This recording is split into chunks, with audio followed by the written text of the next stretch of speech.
Jamen, det har givet os masser af oplevelser. Selvfølgelig den første tid, man er meget, meget spændt på, hvem det er, der kommer ind i huset. Hvad de bringer med sig af vaner og tøj og familie derhjemme og sådan noget. Men masser af oplevelser.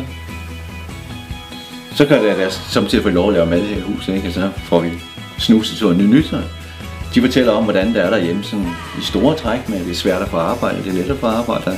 De kommer måske ud af andre kår, end vi kommer, altså andre baggrunde, helt selvfølgelig. Ja. Ja, de store oplevelser, det er, når vi får lov at rejse i deres land, se deres land, besøge deres familier. Hvor mor, hun normalt flytter ud af soveværelset, så får vi det bedste rum.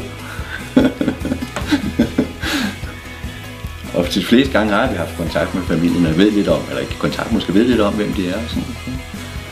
Så er der alt det der, at de så begynder at gå i sprogskole i Danmark, begynder at lære dansk og sådan, så bliver vi meget, meget opmærksomme på vores eget sprog, hvor svært det er.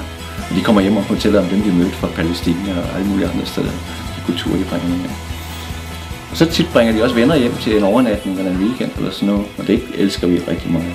Jamen udfordringen er sådan set bare at få den unge til at falde til i vores familie, sådan set, og blive en del af vores familie og tage det. Så ikke vi skal lave vores hverdag om, og det skal vi ikke altså. Men der er lige den første tid, hvor det er rigtig, rigtig spændende og sådan noget, og vi skal lidt ind på hinanden, ikke? Sådan, hvem er vi, og hvad er de uskrevne regler i huset og i familien og i Danmark og sådan noget. Ja, og for nogle af de mest latinamerikanske piger, vi har haft, det med tiden. Det kan godt være en udfordring af de store. Der er noget Mexico-tid, så er en halv time senere og sådan noget. Ja. Så er der udfordringer på maden og sådan noget, for dem og for os. For dem i hvert fald, ja.